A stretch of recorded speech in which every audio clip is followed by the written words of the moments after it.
मोदी की नसों में लहू नहीं, गरम सिंदूर बह रहा है।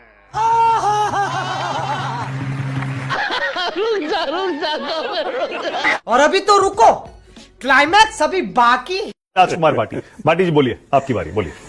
धर्म मूर्ति, धर्मावतार, नॉन बायोलॉजिकल अवतार, जुमला विशेषज्ञ माननीय नरेंद्र मोदी जी ने एक और नया जुमला इस देश को दे दिया है कि मेरे अंदर खून नहीं बह रहा, सिंदूर बह रहा है। अभी साजिया जी कह रही थी हमारा खून खोल रहा है, ये तो डायलॉग चेंज हो जाना चाहिए। अब आपसे कहे करो हमारा सिंदूर खोल रहा है।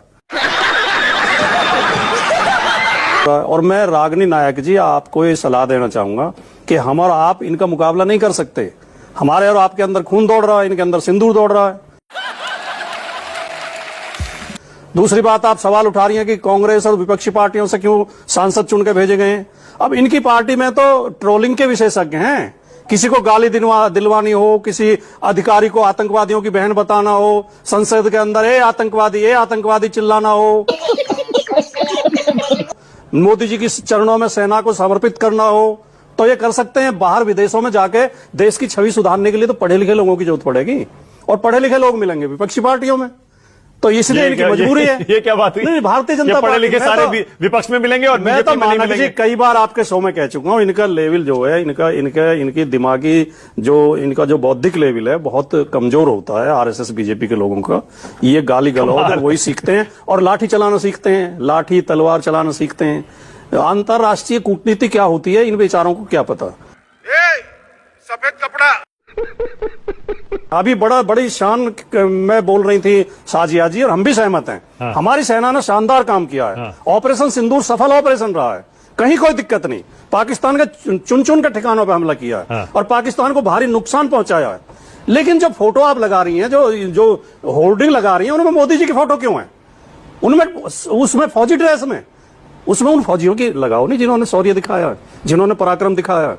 और कई लोग शहीद हुए, उन शहीदों की लगा देते। तुम्हें शर्म है कुछ? मानक जी कि सैनिकों से काम लेते हैं, सेना से काम लेते हैं और फिर अपना प्रचार करते हैं। इन हालात में आदरणीय उदय प्रताप जी की कविता की पंक्तियां याद आती हैं। मैं वो बोल के, और टाइम होगा तो ठीक है, नहीं तो मैं वही बोल के अपना समाप्त कर दूंगा कि कभी कभी सोचा करता हूं वे बेचारे चले गए हैं जो फूलों का मौसम लाने की कोशिश में चले गए हैं। स्वतंत्रता के चरणों में जो अपना शीश चढ़ाकर सोए, हम में से कितने ऐसे हैं उनके लिए हृदय से रोए।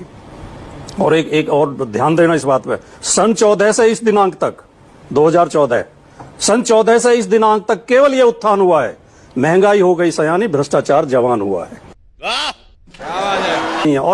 और बीजेपी के बारे में बोल दूं, इसी कविता की पंक्ति, क्या जुलूस है, आगे अंधे पीछे सब गूंगे बह रहे हैं, और जो सक्षम है वो लज्जा के पर्दों में पीछे ठहरे हैं, लज्जा के पर्दों में ठहरे हैं। और नया खून आगे आने के बदले पीछे क्रुद्ध खड़ा है, और इस सारे जुलूस के ऊपर एक मुंह बाए गृह युद्ध खड़ा है। बजाओ ताली।